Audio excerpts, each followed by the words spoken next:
أخواتي، إن الواجب علينا أن ننصف حالنا مع بعضنا ونشجع الرجال على الزواج بأكثر من واحدة، وننبذ ثقافة المرأة الواحدة على حساب أخواتنا.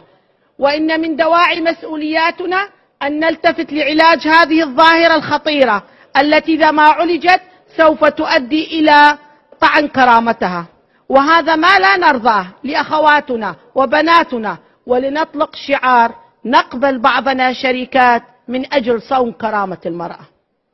أخواتي، اسمحوا لي باسمكم أيتها البرلمانيات النائبات عن كثير من هذه الشرائح لسن قانون يحمي حرائر العراق لعلاج هذه الظاهرة ولحفظ كرامتها، بجعل حوافز مالية تشجع الرجال وتساعدهم على الزواج من كل أرملة ومطلقة، لأن الحاجة والعسر المالي هو أحد الأسباب التي تعترض العزم على الزواج بأكثر من واحدة. ونضاعف هذه الحوافز المالية للشباب لمن يتزوج من أرملة أو مطلقة.